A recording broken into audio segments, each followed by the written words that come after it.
Hello friends, CKD stock market news channel में आप सभी का स्वागत है। आज मैं आपके सामने जिस म्यूचुअल फंड की बात कर रहा हूँ उसका नेट एसेट वैल्यू देख लो आप सभी लोग, 13 रुपये का चल रहा है। और इसके साथ साथ अगर मैं रिटर्न की बात करूँगा तो इस म्यूचुअल फंड ने जो रिटर्न है इसके आगे बात कर लेंगे। और देखिए, म्यूचुअल फंड के अंदर रिटर्न आपका फ्लक्चुएट करता है, तो कृपया करके अगर आप इस फ्लक्चुएशन को झेल सकते हो तो डेफिनेटली म्यूचुअल फंड फिर आपके लिए ही है। और अगर मैं फंड कौन कौन मैनेज कर रहा है, यानी कि फंड मैनेजर्स का नाम क्या है जो कि आपके पैसे को मैनेज करके चल रहे हैं, अभिनव खांडेलवाल साहब एंड मनीष लोधा साहब आपके पैसे को मैनेज करके चल रहे हैं। इनका क्वालिफिकेशन आप आसानी से वीडियो को पॉज करके देखना।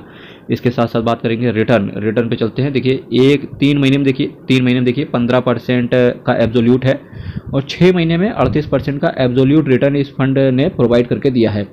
6 महीने में 38% किसी भी फंड के लिए अच्छी चीज़ है कि 6 महीने में 38%। अगर रिटर्न आने वाले समय में फ्लक्चुएट कर जाए या नीचे चला जाए तो आप 10-12% से घबराइएगा नहीं, क्योंकि ये म्यूचुअल फंड का नेचर होता है कि रिटर्न आपको कुछ इसी तरीके से डिलीवर होते हुए देखने को मिलता है। रिस्क आपका वेरी हाई रहता है म्यूचुअल फंड के अंदर, क्योंकि mutual fund is subject to market risk and read all schemes related documents very carefully. Mahindra Manulife small cap fund direct plan growth, जी हाँ, Mahindra Manulife small cap fund direct plan growth से related मैं चर्चा करके चल रहा हूँ। 1543 करोड़ का इसका असेट साइज भी है। केवल एक छोटा सा एक्सपेंस रेशियो ये लेकर के चल रहे हैं, जिसका एक्सपेंस रेशियो की बात करेंगे तो केवल 0.27% का है। 12.17% का ये कैश होल्ड करके चल रहे हैं। S&P BSE 250 small cap total return index को इन्होंने बेंचमार्क के तौर पे लिया है। प्लान आपका ग्रोथ है। कोशिश करें कि आप हमेशा ग्रोथ प्लान के साथ ही रहें, डिविडेंड प्लान ना लें, वो ज़्यादा बेटर है। 3 महीने के अंदर निकलने की चेष्टा करोगे तो केवल आपसे 1% का एग्जिट लोड पड़ जाएगा। इसके साथ साथ बात करेंगे किन किन सेक्टर्स में आपका पैसा लगा हुआ है। तो देखिए, सबसे ज़्यादा जो टारगेट किया गया है उसको इन्होंने टारगेट किया है कैपिटल गुड्स, कुछ कैश होल्ड करके चल रहे हैं।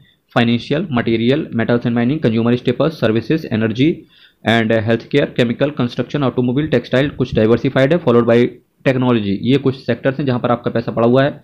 बात करेंगे किन किन शेयर्स में आपका पैसा पड़ा हुआ है, तो गोदरेज इंडस्ट्रीज, आरईसी लिमिटेड के ऊपर नजर रखो यार। पहले मैं एक इंडेक्स एनालिसिस भी लेकर के आया था।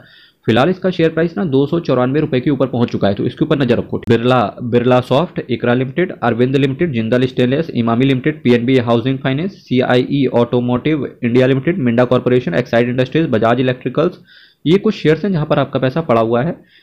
बिरला कॉर्पोरेशन, देखिए बिरला के ऊपर भी है और बिरला कॉर्पोरेशन यानी कि होल्डिंग कंपनी भी है, फॉलोड बाई सब्सिडरी कंपनी पे भी इनका पैसा पड़ा हुआ है। Zee entertainment enterprise, Triveni engineering, Kirloskar oil engines, Mrs Bectors, HDFC bank, TI financial holding, KEI industries, Kirloskar brothers, EPL limited, NLC India, Gujarat state fertilisers and chemicals limited, Phillips carbon, united spirit, Suzlon energy. देखिए, सुजलॉन बहुत ज़्यादा लाइमलाइट में रहने वाला शेयर है और इनके पास ये सुजलॉन एनर्जी को भी लेकर के चल रहे हैं। Navin fluorine, Finolex industries, safari industries, federal bank, CESC, JB chemicals and pharmaceutical, KIMS, RHI Magnesita, first source solution, Voltamp transformers, PNC infratech, national aluminium company limited, IDFC limited, Lakshmi machine works limited, Karnataka bank, Natco pharma, Varroc engineering, Kolte Patil, Ajanta pharma, Tega industries, RITES limited, Carborundum universal जैसे कुछ दिग्गज shares में आपका पैसा पड़ा हुआ है।